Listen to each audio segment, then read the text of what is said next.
recharge your brain. My dear young learner, how are you? I hope that you are nice with the mercy of Allah. I am also fine. Today I am going to teach you an important thing, that is paragraph.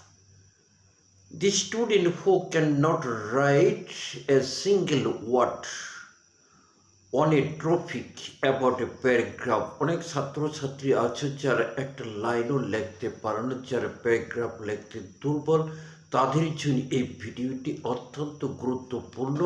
Paragraph লিখতে হলে তোমার কয়েকটি নিয়ম জানতে হবে।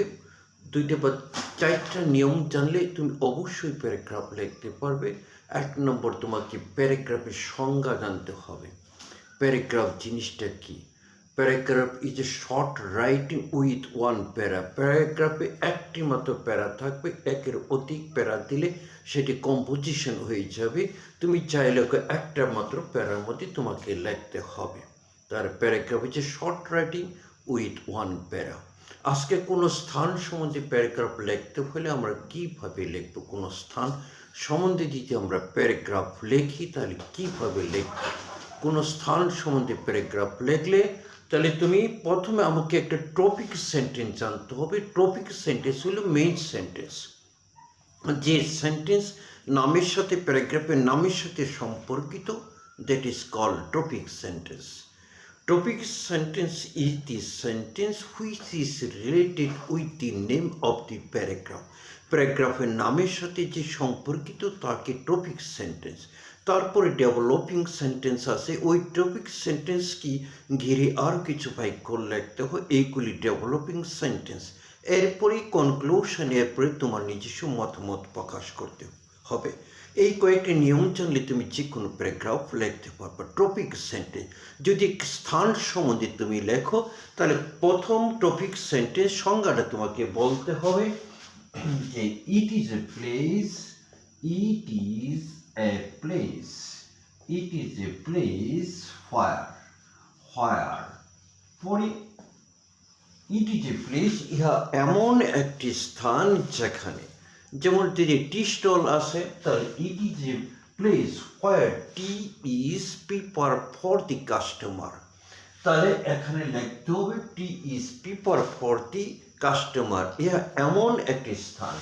ইটের জায়গা তুমি টি স্টলটা, যে প্যারাগ্রাফের নামটা দেওয়া, tea stall, tea stall, tea stall is a place, is a place where tea is prepare. তাহলে ইহা এমন একটি স্থান, ইহার জায়গায় তুমি প্যারাগ্রাফের নাম দেওয়া।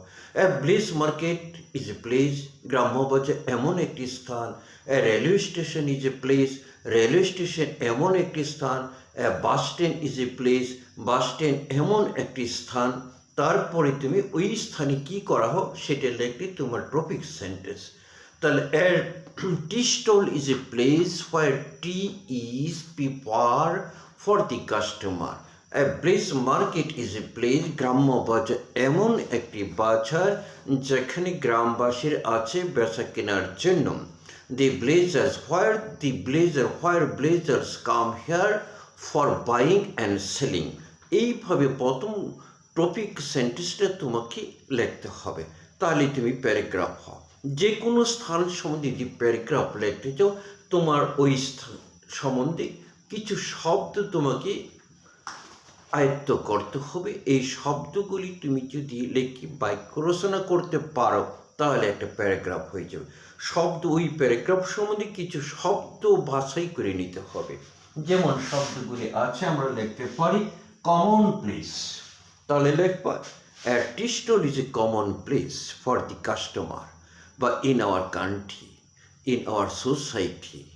তাহলে এটা কমন প্লেস, এটা যে কোনো স্থান সম্বন্ধে হলে এটা লেখা যাবে। A place market is a common place, a library is a common place, a bus stand is a common place। তারপরে একটা শব্দ দিলাম নয়জি বা সাইলেন্ট। নয়জি মানে কোলাহলময় স্থান, আর সাইলেন্ট মানে নীরব স্থান। তাহলে a tea stall is a noisy place, a bus stand is a noisy place, a tea stall, a railway station is a noisy place, A place market is a noisy place. A place fair is a noisy place. এমন এই শব্দটি তুমি বাক্যটা তৈরি করবা, প্যারাগ্রাফটা কি হবে, সহজ হয়ে যাবে। তারপরে শব্দ হলো পার্ট। পার্ট মানে অংশ।